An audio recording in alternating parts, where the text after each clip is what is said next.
20 साल पहले Dadar railway station पे रघु नाम का एक कूली काम किया करता था। ईयर 2005 में इतनी हाईटेक टेक्नोलॉजी नहीं थी, ना ही हाईटेक फोन होते थे लोगों के पास, जिनका इस्तेमाल करके लोग अपना बोरियत भरा टाइम वहां पे इन्वेस्ट कर सके। तो जो लोग वहां पे वर्कर्स बैठे हुए होते थे, जब उनके पास कोई काम नहीं होता था, तो आपस में गप्पे लड़ाया करते थे या बेंच पे बैठे बैठे झपकी मार लेते थे या फिर कुछ खा पी के किसी कन्वर्सेशन पे डिस्कशन करके अपना एंटरटेनमेंट कर लिया करते थे। लेकिन आज के टाइम ऐसा बिल्कुल नहीं होता है। जब भी कोई बोर हो रहा होता है तो तुरंत मोबाइल निकालता है अपनी जेब से और उसको यूज करने लगता है। तो रघु नाम का ये कूली एक ट्रेन के आने का इंतजार कर रहा था और रात के करीब 11:45 का टाइम हो रहा था। ये ट्रेन अपने समय से काफी ज्यादा लेट चल रही थी और वो इंतजार कर रहा था कि जैसे ही ट्रेन आएगी मैं उसके पीछे भागूंगा, कोई ना कोई पैसेंजर उतरेगा जिसको कूली की जरूरत होगी, तो शायद मेरी रात वसूल हो जाएगी, पैसे कमा लूंगा, थोड़ा बढ़िया हो जाएगा हिसाब किताब। वो इस उम्मीद में था क्योंकि इसकी नाइट ड्यूटी थी और आज पता नहीं क्यों सारी ट्रेन अपने टाइम से काफी ज्यादा लेट चल रही थी। शायद ठंड बहुत ज्यादा थी और उस वजह से कोहरा बहुत ज्यादा बढ़ गया था। ये रीजन रहा होगा ट्रेन के लेट आने का। आज से 20 साल पहले मुंबई में इतनी ज्यादा आबादी थी नहीं, आप लोग इस चीज पे एग्री करेंगे। तो वक्त के साथ साथ जब मुंबई में लोग आते जा रहे हैं, बसते जा रहे हैं, वो भीड़ वाली जगह होती जा रही है। उस टाइम तो प्लेटफॉर्म पे भी इतने लोग थे नहीं। प्लेटफॉर्म नंबर 2 पे जहाँ पे रघु ट्रेन का इंतजार कर रहा था, वहां पे भी करीब 10-12 लोग खड़े होंगे।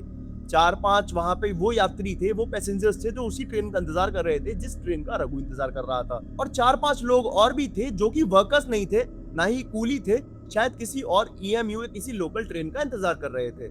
अब जहां रघु बैठा हुआ था उसके लेफ्ट साइड में काफी दूर ये सब लोग बैठे हुए थे, खड़े हुए थे, इंतजार कर रहे थे। और राइट साइड में थोड़ा आगे जाने के बाद प्लेटफॉर्म खत्म हो जाता है पूरी तरह से। और राइट साइड में जहां प्लेटफॉर्म खत्म होता है वहां था सिर्फ अंधेरा, सन्नाटा और एक अजीब सी खामोशी। और अपोजिट वाले प्लेटफॉर्म पे 2-4 कुत्ते भौंक रहे थे, मजे कर रहे थे, पूरे प्लेटफॉर्म पे दौड़ रहे थे। पता नहीं क्यों आज दिन भर की थकान की वजह से रघु को बहुत ज्यादा नींद आ रही थी। हालांकि ऐसा होता नहीं था, इसकी आदत थी रात भर काम करने की, नाइट ड्यूटी करने की।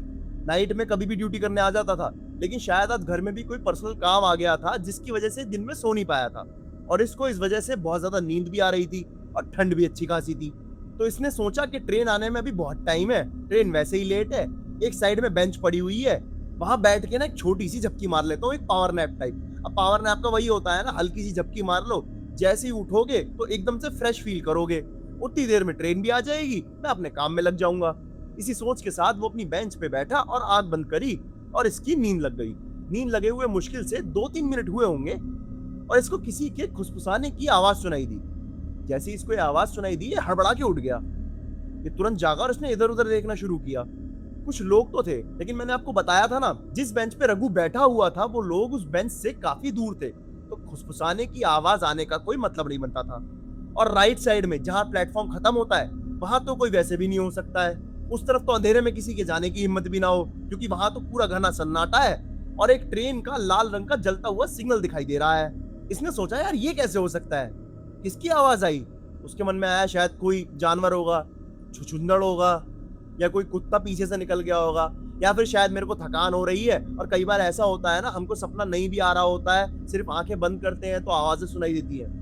अगर आपके साथ ऐसा होता है तो मुझे जरूर बताना, क्योंकि मेरे साथ तो ऐसा बहुत होता है। जैसे ही मैं आंखें बंद करता हूँ सोते हुए तो मुझे आवाजें सुनाई देती हैं, जबकि मेरी नींद भी नहीं लगी होती है। उसका रीजन क्या है मुझे नहीं मालूम, लेकिन अगर आपके साथ भी ऐसा होता है, जिनके साथ भी ऐसा होता है, कमेंट सेक्शन में मुझे जरूर बताना। तो इसने सोचा कि आवाज को इग्नोर करता हूँ, ऐसे ही आई होगी, वापस से सो जाता हूँ। तो इस बार ये बेंच में बढ़िया से टिका और तुरंत वापस से इसकी आंख लग गई। लेकिन जैसे ही इसकी आंख लगी 2 से 3 मिनट गुजरे होंगे और अब इसको किसी के रोने की आवाज सुनाई दी। और रोने की जैसे ही इसे आवाज आई, ये घबरा गया बहुत ज्यादा। इसको ऐसा लगा यार रोने की आवाज प्लेटफॉर्म पे। दोबारा उठा, इधर उधर देखा, लेकिन वो रोने की आवाज बहुत पास से आ रही थी। अब आपको मालूम होगा रेलवे स्टेशन की जो बेंचेस होती हैं, कई बार वो क्या होता है, वो पत्थर की बनी होती हैं, तो उसके नीचे बहुत सारा स्पेस खाली होता है और उस स्पेस के आसपास लोग लेट जाते हैं अपनी चादर वादर बिछा के। इसने सोचा कि यार कोई बेंच के पीछे तो नहीं है। इसने बेंच के नीचे झुका, आसपास देखा, वहां भी कोई नहीं, लेकिन रोने की आवाज तो सुनाई दी थी। और जो प्लेटफॉर्म पे लोग खड़े थे वो वैसे ही बहुत दूर थे, तो रोने की आवाज आ कैसे रही थी। और इसको रोने की आवाज भी बेंच के बिल्कुल नीचे से ही आ रही थी। इसका दिमाग फिर गया, अरे यार आवाज तो मुझे बहुत क्लियरली आ रही है, कोई तो रो रहा है, लेकिन ऐसे कैसे हो सकता है कि आसपास कोई है ही नहीं। और इसे ये भी मालूम था कि ये सपना नहीं है, सपना आंख बंद करके नहीं आता है, सपना गहरी नींद में आता है और साला मैं तो नींद में गया भी नहीं ढंग से। रोने की आवाज कैसे सुनाई दी मुझे? मेरे को जैसी आवाज सुनाई दी मैंने तो तुरंत आंखें खोल ली और मैंने तो क्लियर आंखें खोलने के भी करीब 10 सेकंड तक ये रोने की आवाज सुनी है। उसने अपने मन की शांति के लिए दोबारा बेंच के आसपास देखा, थोड़ा प्लेटफॉर्म के पीछे देखा, लेकिन आसपास वहां कोई भी नहीं था। उसने सोचा यार छोड़ो, मैं सो ही नहीं रहा, मैं थोड़ा टहल लेता हूँ, थोड़ी देर में ट्रेन आ जाएगी। नहीं सोना, मेरे को दिमाग खराब हो रहा है मेरा, पता नहीं सो रहा हूँ तो कैसी कैसी आवाजें सुनाई दे रही हैं। ये खड़ा हो गया, इसके पास एक छोटी सी शॉल थी उस टाइम। उस शॉल को कंधे में बांधा, अपने शरीर पे पूरी तरह लपेटा और फिर प्लेटफॉर्म पे टहलने लगा। लेकिन कई बार ऐसा होता है ना, जब आपका शरीर बहुत ज्यादा थका हुआ होता है तो आपको बेहोशी टाइप की होश में भी नींद आ रही होती है, और उसके साथ भी बिल्कुल ऐसा ही हो रहा था। इसने बोला यार क्या करूं, नींद आ रही है, टहल भी नहीं पा रहा हूँ, ट्रेन भी इतनी लेट है, सो ही जाता हूँ यार। एक काम करता हूँ, अपने फैल के सोऊंगा ढंग से, और ये बेंच भी खाली पड़ी है, इतने ज्यादा लोग भी नहीं है प्लेटफॉर्म पे, और ट्रेन आने में भी करीब 20 से 25 मिनट का टाइम है, अभी अनाउंसमेंट हुआ है, और ना तो मेरे साथ का कोई वर्कर कोई कूली है जिससे मैं बात करके अपना टाइम पास कर लूं। उस टाइम में ट्रेन आ जाएगी 20-25 मिनट में, तब तक एक बढ़िया सी नींद मार लूंगा। बेंच में अपनी शॉल को तकिया बनाकर मस्त अपने कानों को कवर करूंगा और एकदम गहरी नींद में सोऊंगा। ना कोई खुसफुसाएगा, ना कोई रोएगा, ना कोई हंसेगा, और ना कोई चीखेगा, और ना कोई चिल्लाएगा। और इसने बिल्कुल वैसा ही किया। ये अपने कान पे शॉल को ढक के कानों को पूरी तरह कवर करके सो गया। अब सोए हुए मुश्किल से 10 मिनट नहीं हुए थे और इसको ऐसा महसूस हुआ कि किसी ने इसके गाल पे हाथ फेरा, और वो हाथ फिर एकदम से कान के पास आ गया और किसी ने कान को यहां से बहुत जोर से दबाया। जब कोई यहां से कान को दबाता है तो बहुत जोर का दर्द होता है, क्योंकि यहाँ की स्किन बहुत ज्यादा सॉफ्ट होती है। ये एकदम डर के मारे घबराहट के साथ उठा, तुरंत आंख खोल के देखा तो लिटरली इसके पास कोई भी नहीं था। इसका खून जम गया, इसकी सिट्टी पिट्टी गुम हो गई यार, और ये सोचने लगा कि यार ये कैसे हो सकता है। इस बार तो मुझे किसी ने टच किया है 110%। इसके पास एक छोटा सा शीशा और एक छोटी सी कंघी थी जिससे अपने बाल काला करता था। इसने उस शीशे को निकाला और कान को देखा तो कान एकदम लाल पड़ा हुआ था। इसके पास एक टॉर्च भी थी। उसने उस टॉर्च को तुरंत उठाया और जहां अंधेरा था वो उस अंधेरे की तरफ टॉर्च को मारने लगा, चलने लगा, क्योंकि उसको समझ में आ गया था कि शायद मेरे साथ का कोई वर्कर मजाक करके भागा है। 110% कोई ना कोई मेरे साथ का कूली है जो मेरे साथ मस्ती कर रहा है, मेरे को सोने नहीं दे रहा है। और प्लेटफॉर्म की तरफ तो भागेगा नहीं, क्योंकि प्लेटफॉर्म पे होती है लाइट और प्लेटफॉर्म पे लोग भी खड़े हुए हैं। ये साला अंधेरे की तरफ भागा है जहां प्लेटफॉर्म खत्म हो रहा है। ये टॉर्च चालू करके प्लेटफॉर्म जहां खत्म होता है उस तरफ चलने लगा और चिल्लाने लगा, कौन है वहां, मेरे साथ फालतू मस्ती मत करो, कौन है। लेकिन वहां से किसी का जवाब आएगा इसको ये उम्मीद थी। इसको लग रहा था 110% मेरे साथ का कोई कूली है वहां पे। ये जैसे ही कुछ कदम चला प्लेटफॉर्म खत्म हुआ, और जैसे ही प्लेटफॉर्म वाली लाइट पूरी तरह से एंड हो गई तो इसने पाया जहां पे वो सिग्नल लगा रहता है ना, बिल्कुल प्लेटफॉर्म के एंड में जहां पे लाल बत्ती जल रही होती है, जहां से लोगो पायलट देखता है कि अब ट्रेन को लेके जाना है, नहीं लेके जाना है, ग्रीन सिग्नल है, रेड सिग्नल है। वो वहां तक जैसे ही पहुंचा, वहां पे वो खंबे के बाजू में इसने ध्यान से जैसे ही टॉर्च को मारा तो इसने पता क्या पाया, एक धुंधला सा फिगर, एक शैडो। और ध्यान से देखा तो वो एक औरत दिखाई दे रही थी। ये थोड़ा और नजदीक बढ़ा, वो औरत सर नीचे करके रो रही थी। इसको आवाज सुनाई देने लगी। उसने एक अजीब सा सूट पहन रखा था, एक ड्रेस टाइप का, और वो सर नीचे करके सेम आवाज में रो रही थी जैसी आवाज इसको सुनाई दे रही थी जब वो उस बेंच पे सोया हुआ था। ये शॉक्ड हो गया कि यार मेरी बेंच इस औरत से बहुत दूर है, तो मेरे को उसकी आवाज आ कैसे रही है, और मेरे को इस औरत की उम्र भी ज्यादा नहीं लग रही है जो ये मेरा कान दबा के इतनी दूर इतने जरा से टाइम में भागा है। और जहां पर ये अभी खड़ा है, जहां पर ये औरत रो रही है, वहां से पैसेंजर्स बहुत दूर खड़े थे और इसको ढंग से दिखाई भी नहीं दे रहे थे। इसके मन में बहुत सारे सवाल आ रहे थे। ये थोड़ा और आगे बढ़ा और बोला, और मैडम कौन हो तुम, यहाँ पे खड़े हुए क्या कर रही हो, क्यों रो रही हो, चलो हटो यहाँ से, ट्रेन आने का टाइम हो रहा है, कोई दुर्घटना हो जाएगी, हटो यहाँ से, चलो हादसा हो जाएगा मैडम, हटो। उस औरत ने सर ऊपर करा। अंधेरा बहुत ज्यादा था, कोहरा भी छाया हुआ था ठंड की वजह से, तो कई बार ऐसा होता है क्लियर विजन नहीं दिखता। और वो एक एक करके धीरे धीरे कदम इसकी तरफ बढ़ाने लगी और अब रोना बंद कर चुकी थी। न जाने क्यों उस औरत को अपनी तरफ बढ़ता हुआ देख कर ये अपने कदम पीछे करने लगा और घबराहट में बोलने लगा, कौन है, कौन हो तुम भाई, क्यों बोल, कुछ बोल क्यों नहीं रही हो, कोई प्रॉब्लम है तो मैं मदद कर सकता हूँ, कोई दिक्कत है तो मैं मदद करूं मैडम।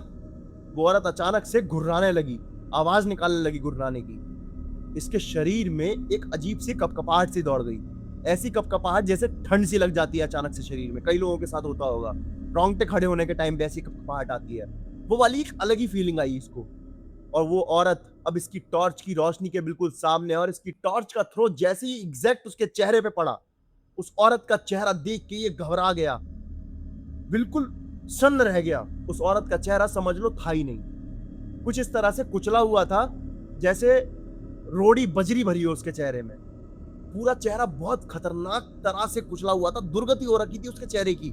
उस चेहरे को देख के इतनी जोर से डरा, इतनी जोर से डरा, उसको समझ में आ गया ये किसी जिंदा इंसान का चेहरा हो ही नहीं सकता है। इतनी बुरी तरह कुचले हुए चेहरे के साथ कोई इंसान जिंदा रह ही नहीं सकता है।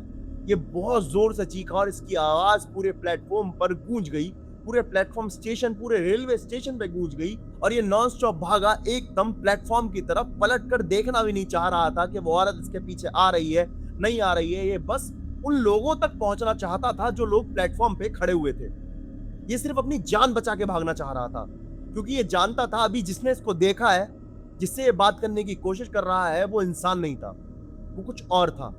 ये बहुत बुरी तरह भागा और भागते भागते सीधे एक सीनियर ऑफिसर के कमरे में पहुंच गया जिनकी नाइट ड्यूटी थी, और वहां पे घबराहट के साथ चिल्लाते हुए बोला, सर सर सर सर मैंने वहां पे कुछ किसी औरत को देखा सूट में, सर सर। वो रोने लगा, उसकी आवाज सीनियर को समझ में नहीं आ रही थी। सीनियर ने बोला, क्या हुआ, शांत हो एकदम, सर चुड़ैल, सर भूत, सर चुड़ैल, सर भूत। उसके सीनियर ने बोला, बेटा शांत हो जाओ, चुप रहो, शांत हो जाओ। जैसे ही उसके सर ने ये बोला, वो थोड़ा सा शांत हुआ। वो सीनियर इतने अच्छे थे, उन्होंने अपने हाथ से ग्लास में पानी करके इस कर्मचारी को, इस कूली को पानी पिलाया। बहुत अच्छे नेचर के थे वो सीनियर। और फिर उन्होंने बोला, तुमने क्या देखा था? सर मैंने देखा था एक औरत वहां पे खड़ी है, सर मैंने देखा था कोई औरत थी, उसका मुंह। उन्होंने बोला, बेटा कोई बात नहीं, कई लोगों के साथ और भी हुआ है, सुनो मेरी बात सुनो। देखो बेटा, ये तुम्हारे साथ पहली बार नहीं हुआ है, और ज्यादा समय नहीं हुआ है तुम्हें यहाँ पे काम करते हुए, तो शायद तुमने कभी ये पहले महसूस नहीं किया होगा। ये घटनाएं, ये इंसिडेंट कई बार कई लोगों के साथ यहाँ पे हो चुकी हैं। तो बोलता है ये, सर क्या बात कर रहे हो? सर मेरे को तो किसी कूली ने, किसी वर्कर ने बताया मिनी स्टेशन के। फिर उसके सर बोलते हैं, बेटा लगभग 5 साल पहले की बात है, अब लगा लो 5 साल पहले कौन सा ईयर रहा होगा। यहाँ पे एक औरत काम करती थी, कर्मचारी थी, शायद सफाई का काम करती थी, हमको भी इतने अच्छे से मालूम नहीं है। और वो काफी ज्यादा उनकी एज हो चुकी थी, बूढ़ी औरत थी, उनको सुनाई देना धीरे धीरे कम हो गया था। और वो एक बार सफाई करने के बाद ट्रैक पे से होते हुए अपने घर जा रही थी, और ट्रेन आई, उनको सुनाई नहीं दिया। बहुत ज्यादा बूढ़ी हो गई थी, इस वजह से उनकी मशीन लगनी थी कान की, और वो कान की मशीन गरीबी की वजह से लग नहीं पाई, और दिखाई भी शायद थोड़ा कम देने लगा था उन्हें। ट्रेन आ गई, पीछे से कुछ लोगों ने चिल्लाया भी, और लोगों ने कोशिश भी की कि उनको कैसे भी करके बचाए। बहुत जोर जोर से चिल्लाया, अरे हटो अम्मा, यहाँ क्या कर रही हो, वहां कैसे चली गई तुम। लेकिन अम्मा ने किसी की आवाज सुन नहीं पाई, और अम्मा की नजर भी पड़ नहीं पाई। वो ट्रैक पे चलती जा रही थी अपने घर की तरफ, और सीधे ट्रेन उनके ऊपर चढ़ गई, और कोई उस वक्त उनको बचा नहीं पाया। शायद उनकी किस्मत बहुत ज्यादा खराब रही होगी। ट्रेन ने उस औरत को वहीं कुचल लिया। ट्रेन भी क्या करती, लोको पायलट भी क्या कर सकता था? ऐसे तुरंत ट्रेन के ब्रेक तो मान नहीं सकता। ट्रेन के ब्रेक ऐसे तुरंत मारे जाए तो ट्रेन पलटने का डर रहता है, और वहीं पे ऑन द स्पॉट उनकी डेथ हो गई। लेकिन उनकी डेथ के कई साल बाद भी लोग कहते हैं वो लेडी उस प्लेटफॉर्म से, उस रेलवे स्टेशन से शायद कहीं गई नहीं है, वहीं पे रह गई है। कई बार कई लोगों को दिखाई दी है, कभी किसी को कोई नुकसान नहीं पहुंचाया। 1-2 बार कई लोग उनको देखने के बाद बहुत बुरी तरह बीमार हो गए, घबरा गए, लेकिन कोई ऐसा मेजर नुकसान नहीं पहुंचाया जैसे किसी की डेथ हो गई हो या फिर उनकी आत्मा किसी पे हावी हो गई हो। लेकिन ऐसे कई सारे इंसिडेंट यहाँ पे हो चुके हैं। और बेटा, ऐसी चीजों से डरना जरूरी नहीं होता। जब आप ऐसी चीजों से डरते हो तो ये चीजें आपको और ज्यादा डराना, घबराना शुरू कर देती है। कुछ इंसिडेंट्स को भुला देना ही अच्छा होता है। उस दिन के बाद से रघु ने उस इंसिडेंट को भुलाने की पूरी कोशिश की, और उसने हर तरह से ट्राई किया कि रात की ड्यूटी को अवॉइड करूं, और अकेले तो प्लेटफॉर्म नंबर 2 की तरफ, उस खाली प्लेटफॉर्म की तरफ जाने का ट्राई ही ना करूं। अब मैं आपको एक बात और बताता हूं, इस कहानी में कितनी सच्चाई है कितनी नहीं, इसका दावा कोई भी नहीं कर सकता, लिटरली कोई भी नहीं। कुछ लोग इसको काल्पनिक भी कह सकते हैं, कुछ लोग जिन्होंने एक्सपीरियंस किया है वो सच्ची घटना भी कह सकते हैं। मुझे इस कहानी को रघु के बेटे ने भेजा है, और वो पढ़ लिख के एक अच्छा आदमी बन गया है अपनी लाइफ में, मुंबई में रहता है। और उसने बताया कि मेरे पापा ने जब ये कहानी, इस इंसिडेंट के बारे में हमें बताया, जब वो रात के बाद हमारे घर आए तो कई रातों तक सो नहीं पाए, उनको बहुत बुरा बुखार आया, और वो कांपते थे स्टेशन जाने के नाम से। और जब रघु के बेटे ने इस इंसिडेंट के बारे में पूछताछ करी तो उसे पता चला कि शायद कई लोगों ने इस कहानी को अपने मनोरंजन के लिए भी बनाया है। लेकिन रघु के बेटे आशीष को पता था कि उसके फादर ने जो देखा है शायद वो झूठ नहीं है, लेकिन उसको कहीं ना कहीं ऐसा भी लग रहा था कहीं मेरे फादर को वहम तो नहीं हो गया, क्योंकि आशीष उस टाइम पे बच्चा था और उस प्लेटफॉर्म पे अवेलेबल नहीं था। तो मैं आपसे अब ये पूछना चाहूंगा कि आपको आज की कहानी कैसी लगी, कमेंट सेक्शन में जरूर बताना। अगर आपने अब तक इस वीडियो को देख लिया है तो लाइक जरूर कर देना, चैनल को सब्सक्राइब करके बेल आइकन को दबाना मत भूलना, क्योंकि इस तरह की हैरान कर देने वाली खौफनाक वीडियोस डेली मैं आप लोगों के लिए लाता रहूंगा। अगर आपके पास ऐसी कोई कहानी है, कैसा कोई इंसिडेंट है, तो आप मेरे को डिस्क्रिप्शन में दिए गई मेल आईडी पे या फिर इंस्टाग्राम पे मुझे अपनी कहानी भेज सकते हैं। क्या पता अगला एपिसोड आपकी ही कहानी का हो। तो चलिए कल फिर से मिलते हैं, तब तक के लिए बहुत बहुत धन्यवाद। ख्याल रखिए अपना। जय हिंद, जय भारत, जय बजरंगबली। मेरा नाम है द नकुल शर्मा और आप देख रहे हैं ओनली नकुल। चैनल को लाइक करना, सब्सक्राइब करना, शेयर करना बिल्कुल मत भूलिएगा।